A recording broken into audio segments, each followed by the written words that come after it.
What if I told you the world's most admired utopia? A land of minimalist design, progressive values, and serene landscapes is built on a foundation of profound contradictions. We picture Sweden and think of harmony, of safety, of a society that simply works. But this tranquil image is a carefully constructed facade, masking a story of fierce historical ambition, deep-seated social anxiety, and a constant, restless reinvention. This journey isn't about seeing the sights.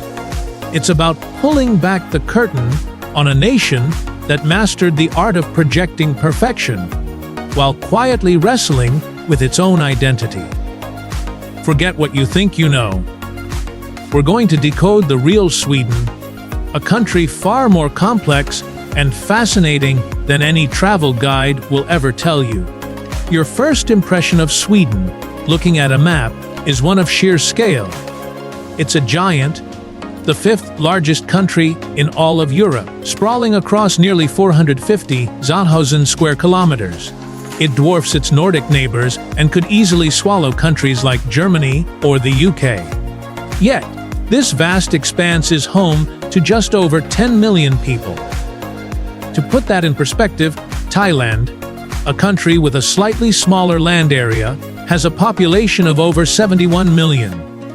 The state of California, also smaller, has nearly 40 million. The immediate question is, where is everyone? The startling answer is that around 97% of Sweden is, for all intents and purposes, uninhabited.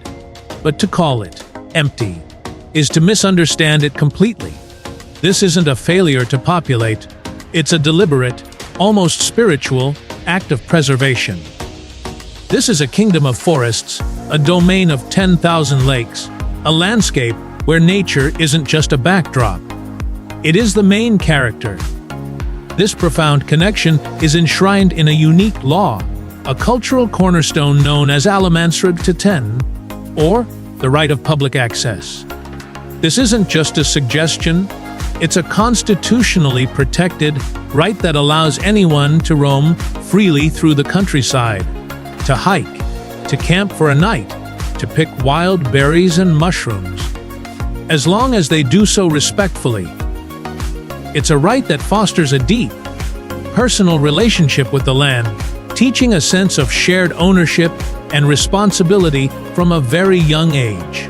This law is the reason why a Swede might feel more at home in the silence of a forest than in a crowded city square.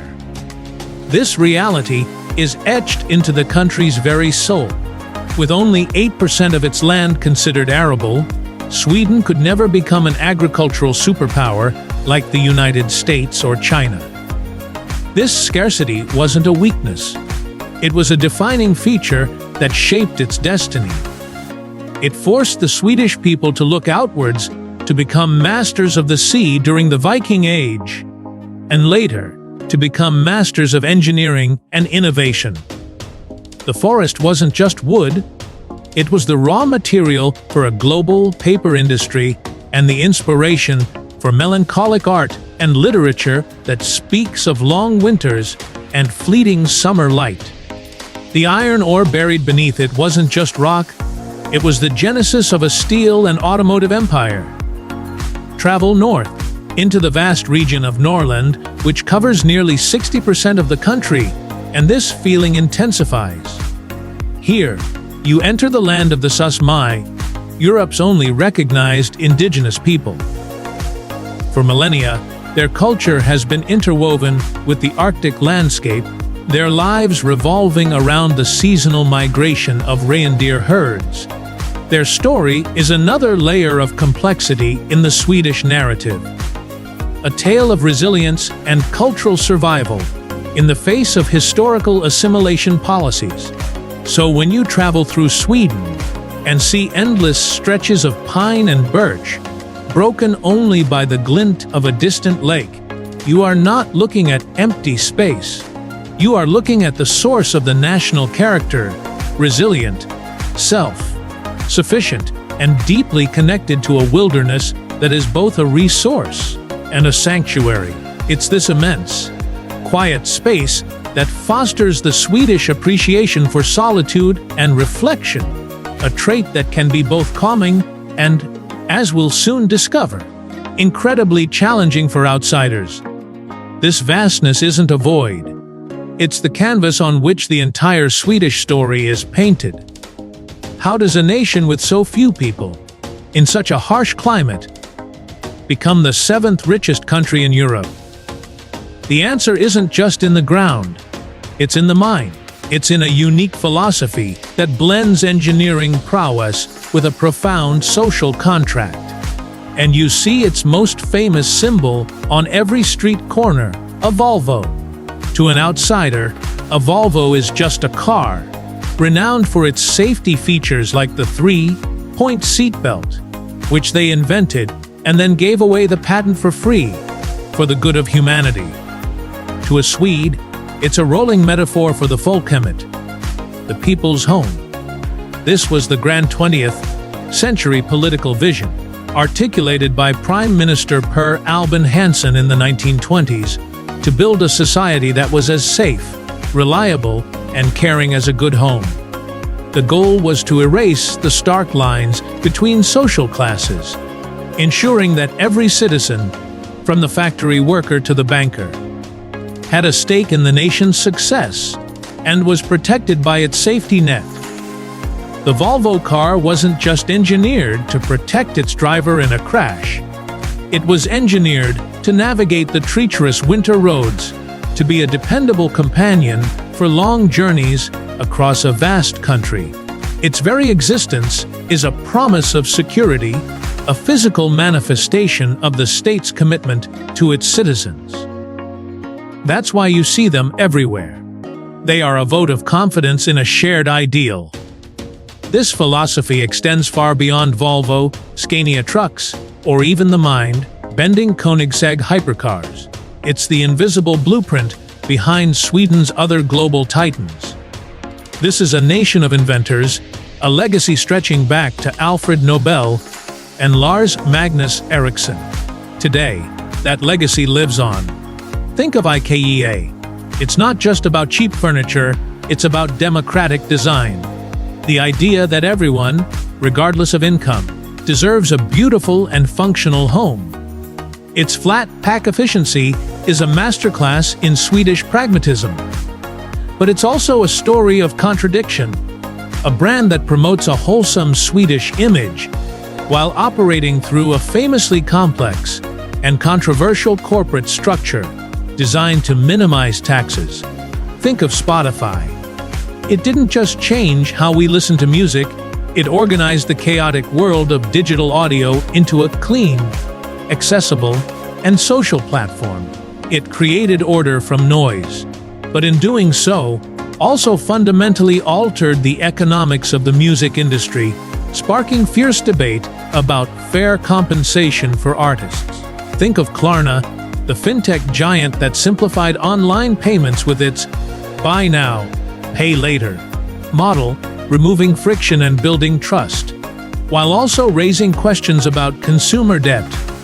Or look at the world of fast fashion and H&M, another Swedish export that brought runway trends to the masses, but faces constant scrutiny over its labor practices and environmental impact. And then there's Minecraft, the blocky world building game from Mojang Studios that gives players unlimited tools to create their own structured reality. A digital version of the Swedish impulse to build and organize. These are not random successes.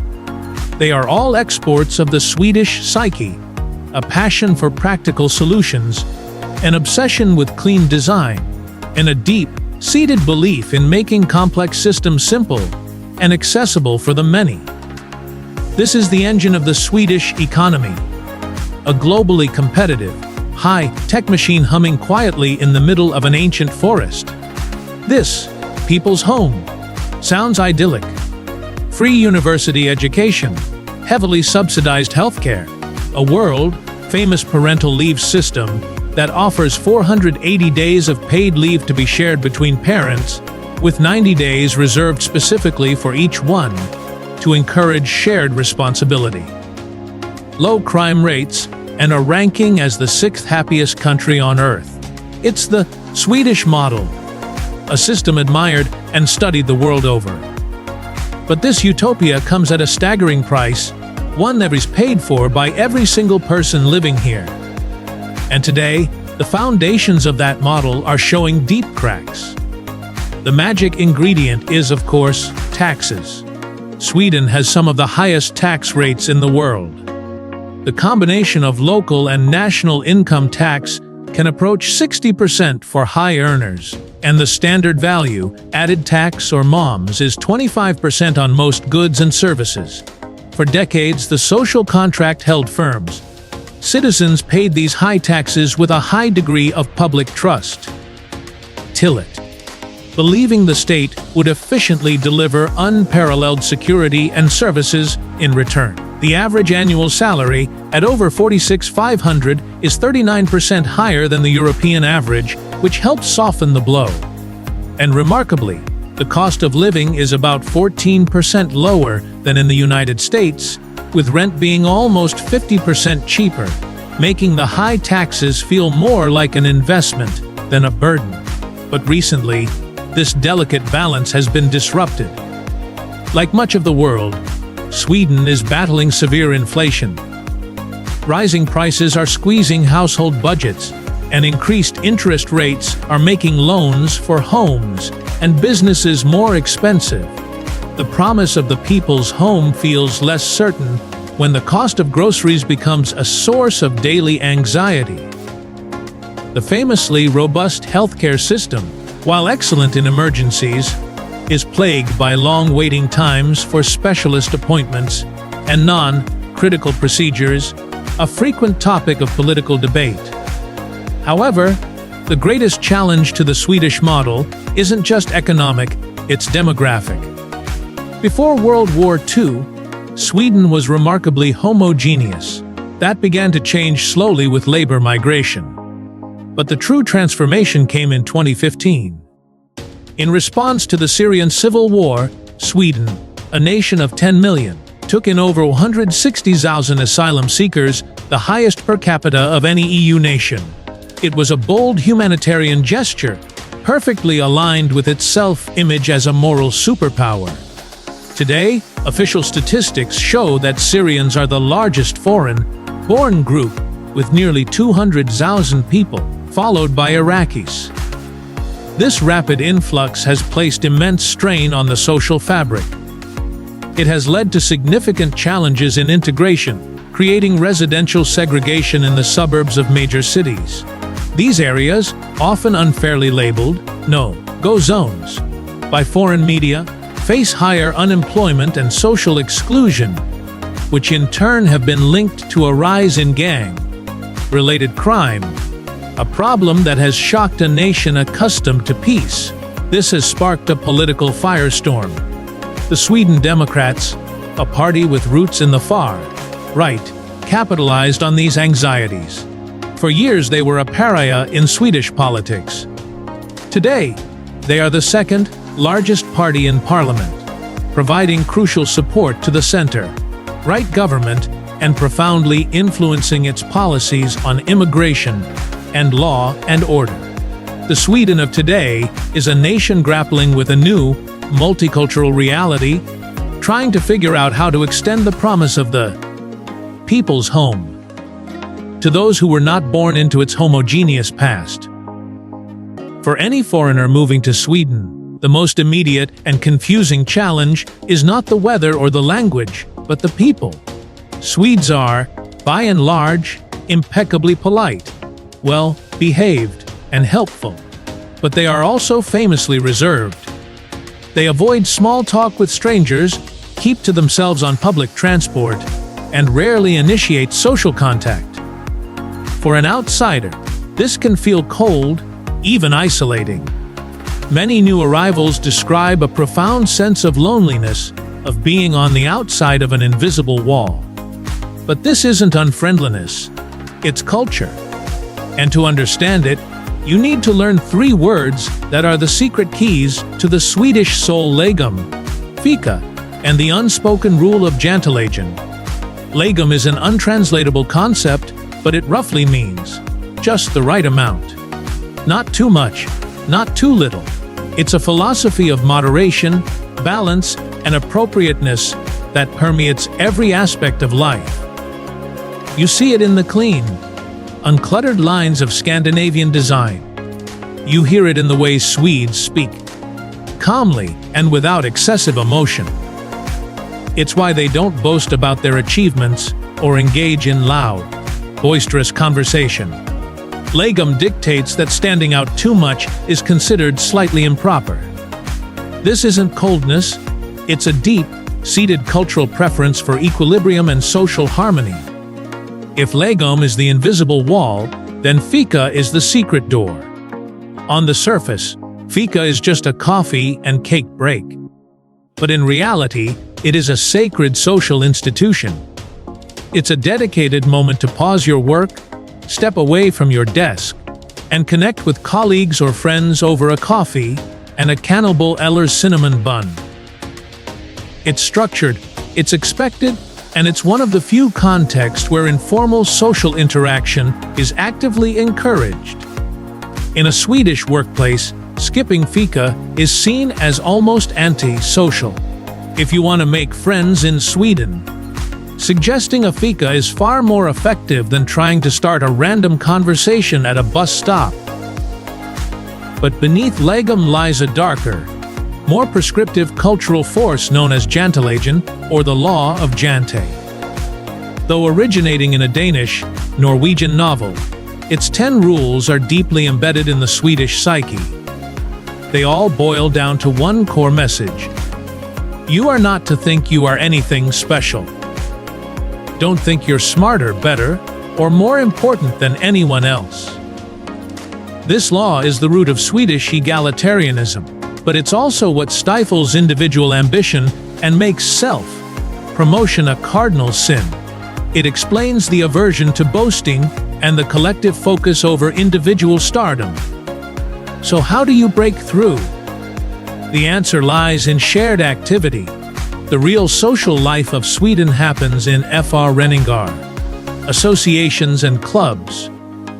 Swedes build friendships not through chance encounters, but through structured hobbies, joining a choir, a sports team, a book club. It's here, in the context of a shared passion, that the reserved exterior melts away. Learning Swedish is the final key. While most Swedes speak excellent English, it is the language of transaction. Swedish is the language of nuance, of comfort, of community. Speaking it is a sign that you are not just a visitor, but someone who wants to understand their world. To truly grasp the Sweden of today, you have to understand its past. A history far more aggressive and turbulent than its modern, peaceful image suggests. The story doesn't begin with ABA or IKEA. It begins with the Viking longship.